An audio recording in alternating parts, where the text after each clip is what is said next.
여자와 어린아이까지 한 명도 남기지 말고 모두 죽여라. 이게 하나님의 명령이었어. 아무런 죄도 없이 영문도 모르고 학살당한 사람들, 이게 하나님의 이름으로 자행된 인종청소였어.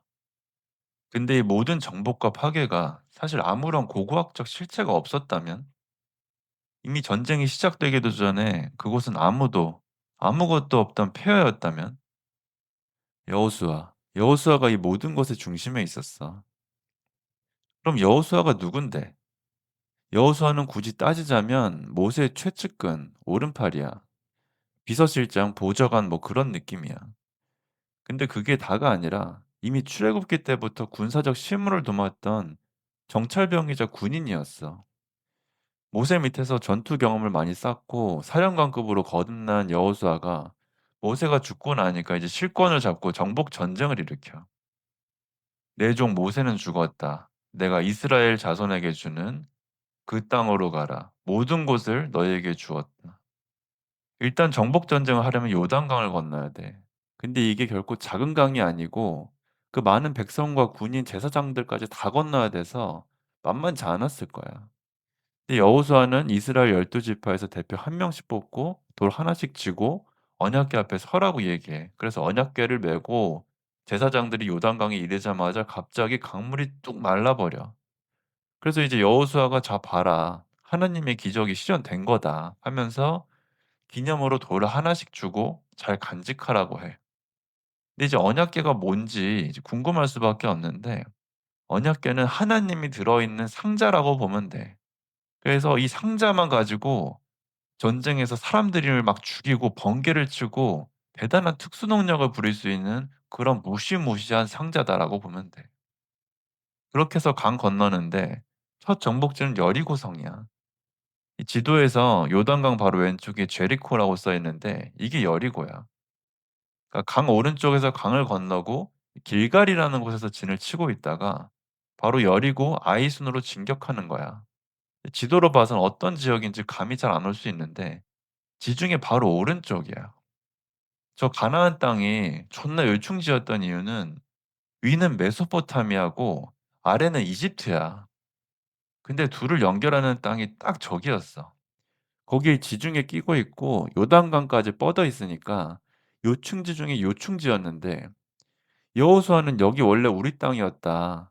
내가 다 조져 버리겠다." 하면서 백성까지 다 데리고 요단강을 건너는데 이게 진짜 민족의 명운을 건 사생결단이고 배수진 중에 배수진이었기에 수틀리면 다 뒤져 버리는 거야. 그래서 "요단강 건넜다."라는 표현이 여기서 나온 거야. 그때 하나님 목소리가 들려.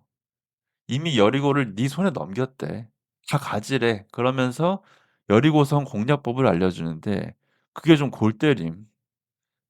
모든 군사는 성을 돌고 한 바퀴씩 엿새 동안 돌고 나팔을 불고 백성이 함성을 지르래. 그러면은 갑자기 성벽이 무너져 내리니까 그냥 끝난다 그래. 그래서 어떻게 됐냐면 그렇게 하자마자 성벽이 곧바로 무너져 내림. 그들은 성 안에 있는 모든 것을 남자, 여자, 아이, 노인까지 모두 칼로 도륙해 버려. 그렇게 여리고성이 점령 완료돼 버리는 거야. 근데 하나님이 갑자기 여기서 급발진으로 존나 진노를 해. 왜냐면 아간이라는 사람이 나오는데 중요한 사람은 아니까 그냥 무시해도 돼. 이 사람이 저주받은 물건을 사적으로 취했대. 이 저주받은 물건이 뭐냐면 여리고성에서 싸워서 얻은 전리품. 그게 저주받은 물건이라는 거야. 그래서 여호수아가 새벽부터 12 지파별로 사람을 부르고 여기서 제비뽑기를 해. 그 제비뽑기로 지파를 뽑고 지파에서 가문을 뽑아. 그리고 그 가문에서 가족을 뽑아. 가족에서 또 제비뽑기를 마지막으로 해서 아간이 저지른 범죄라는 게 밝혀져. 이 범죄자 색출 방법이 엄청 신박한데 성경에는 이런 게 한두 개가 아니야. 그래서 어쨌든 걸렸으니까 빼박이잖아. 아간이 자백을 해. 자백하자마자 어찌 됐느냐. 여호수아가 사람들한테 명령을 해서 돌로 존나 쳐 죽이고 불태워 버려. 그리고 그 위에다가 돌 무더기를 쌓아. 그제서야 하나님께서 맹렬한 진노를 거두셨다. 그렇게 해결됐고 여리고성 다음에 아이성 차례인데 지도에서 아이라고 적힌 곳이야. 지도 보면 알겠지만 여호수아 진군 흐름에서 위아래로 갈리는 엄청 중요한 요충지야. 이때 하느님 말씀이 또 들려. "겁내지 마라. 이미 내가 다 넘겼다. 근데 이번에는 가축과 전리품을 너네가 가져도 된다." 근데 여기가 좀 이상한 게 아까 여리고성 때는 물건 좀 훔쳤다고 돌로 존나 쳐 죽여야지 간신히 진노가 풀린 하나님이었는데 아이성 점령 때는 그냥 전리품 다 가져도 된다는 거야. 기준이 막 이랬다 저랬다 하는 거야. 그리고 이미 여리고성이나 아이성에 살고 있는 왕 백성 군사들 이 중엔 선량한 사람도 되게 많았을 거 아니야. 근데 갑자기 설명도 없고 맥락도 없이 여호수아한테 "이미 다 니네 거니까 다 죽여 버려라." 하는 게 이게 참 여호수아의 골 때리는 포인트야. 여기 원문에서 자주 나오는 표현이 히브리어로 헤렘인데 헤렘은 그 의미가 뭐냐면 분리된 것, 금지된 것이란 뜻이야. 그게 뭔 말이냐면 신한테 완전히 바쳐진 것이라서 손 댈 수가 없다는 뜻이야. 그냥 여자, 어린애 할 거 없이 이마에 헤림 박히면 그건 이미 하나님 제물이라는 뜻이기 때문에 약탈이고 뭐고 전면 금지되고 다 죽여야 되는 거야. 산 사람이 그냥 통째로 하나님께 바치는 제물이 돼 버리는 거야. 현대 관점에서는 사실상 이게 제노사이드보다 더 섬뜩해. 왜냐면 집단으로 헤렘 박히는 순간 그때부터는 전쟁이 아니야. 그냥 제사가 시작되는 거거든. 그렇게 아이성 점령하고 막게다, 헤브론, 드빌, 예루살렘 여호수아가 정복하고 죽인 왕이 31 명이다. 여기서 아이성을 포함해서 이후에 여호수아 점령 과정에서 여호수아랑 하나님이 자행한 기록들의 면면이 장난이 아니야. 어마어마한 사륙, 모든 주민을 헤레물로 끝장내고 목을 발로 밟고 그렇게 하는데 이제 모든 땅을 점령하자 전쟁이 그치고 이스라엘이 쉼을 얻었대. 이렇게 거의 인종 청소하듯이 학살을 해 버리고 나서 마침내 이스라엘이 쉼을 얻었다. 근데 가만히 있다가 맞은 사람들은 다 시체가 돼 가지고 뻗어 있는데 칼 휘두른 사람이 "이제 쉼을 얻었대." 이게 좀 맞나? 뭐 그런 생각이 드는 거지. 여튼 그렇게 정복이 다 끝나고 나서 여호수아가 이제 12 지파 대표를 불러. 베냐민 지파, 유다 지파, 요셉 지파 뭐 이렇게 많아. 해서 땅을 나누는데 그걸 어떻게 나누냐? 제비뽑기로 뽑아. 그래서 완전 랜덤이야. 아파트 청약 넣으면은 대기표 받아 가지고 동호수 추첨하잖아. 그래서 로얄동 로얄층 나오면 대박이고 안 그러면 쪽박 차는 거잖아. 이것도 마찬가지야. 이상한 제비뽑기 뽑으면은 망하는 거야. 그렇게 땅을 다 나눠 주는데 레위 지파만 땅을 못 받아. 그럼 레위 지파는 하나님의 제사장직이라는 유산이 있으니까 이미 땅을 받을 필요가 없다는 거야. 이게 무슨 얘기냐면 레위인은 날 때부터 전문직이야. 그러니까 제사장직을 처음부터 타고나기 때문에 먹고 사는데 문제가 없는 거야. 그런데 땅까지 받으면 이거 공평하지가 않다는 거야.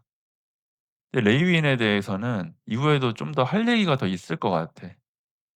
그렇게 이제 여호수아가 나이가 들고 노인이 됐는데 죽기 전에 사람들을 모아 놓고 연설을 해. 이 주요 내용은 하나님을 믿고 잘 따르라는 거야. 그래서 백성들이 "하나님을 버리지 않겠습니다. 절대로 하나님을 버리고 다른 신들을 예비하지 않겠습니다." 하고 외치는데 여호수아가 뭐라고 하냐면 "아니 너네 하나님 예배 못할 것 같은데.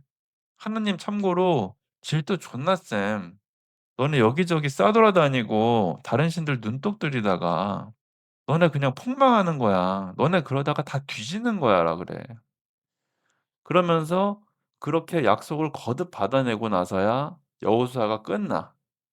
여기까지가 이제 성경 내용 거의 그대로 옮긴 거고 자 그럼 여기서 몇 가지 질문. 왜 여호수아랑 하나님은 역사서 시작부터 갑자기 잘 살고 있는 민족 쳐들어가서 헤렘이라는 뭐 말도 안 되는 얘기하면서 학살을 자행했나? 여기 성경의 논리는 이미 약 500년 전부터 조상 아브라함이 이 땅에 나름의 계약을 맺고 살았다라는 근거를 대. 다시 말하면 "원래 여기 우리 땅인데 니네가 불법 점유한 거야. 그러니까 침략 아니고 학살도 아니야. 너네가 우리 거 뺏고 당당하게 살고 있잖아. 그러니까 우리가 어쩔 수가 없는 거야." 근데 그게 원주민들 입장에서는 평화롭게 잘 살고 있었는데 갑자기 이상한 애들이 나타나 가지고 말도 안 되는 얘기 하잖아. 자다가 봉창 두드리는 소리였을 수밖에 없지. 그리고 가나안 원주민들의 풍습이 하나님 보기에 선을 넘었대. 근데 당시에 다양한 제사 풍습이 있었어. 뭐 인신공양이라든지 그런 것들이 있는데 이걸 하나님은 좌시할 수 없었다는 거야. 그러니까 여자는 살리고 아이는 살리고 이런 게 아니라 싹 인종 청소하듯이 청소기를 돌려야지 세상이 깨끗하게 정화가 된다고 믿었어. 그렇다는 게 성경의 입장이야. 근데 여기서 좀 짚고 넘어갈 게 있는데 사실 여리고랑 아이성은 여호수아 일당이 도착했을 때 이미 폐허였어. 이게 무슨 얘기냐면은 고고학자들이 그 지역을 발굴했거든. 근데 기원전 13 세기 여호수아 시대 지층에서 성벽이 붕괴된 흔적 자체가 아예 없어. 사람이 살았던 흔적이 거의 안 보이거든. 그러니까 무너뜨릴 성벽 자체가 없었던 거야. 근데 아이성도 마찬가지인데 여긴 더 황당한 게 뭐냐면 아이가 히브리어로 폐허라는 뜻이야. 이 도시 이름이 폐허인 거 들어본 적 있어? 그 지역을 발굴해 보니까 여호수아 시대보다 1000년 앞선 그러니까 기원전 2300 년쯤부터 이미 쭉 버려진 지역이었어. 애초에 폐허였던 도시를 무너뜨리고 민족의 영광스러운 승리라고 자화자찬을 했다는 거야. 그럼 성경은 이걸 왜 대규모 정복 전쟁으로 집필해야만 했느냐? 이걸 누가 왜 썼고 누가 이득을 받느냐? 이게 관건인 거야. 그 답은 여호수아서가 쓰인 시대를 보면 나와. 근데 그건 다음에 얘기하고 오늘은 여기까지. 다음 편에서는 야훼랑 한판 붙었던 신 바알을 좀 들여다볼 거야.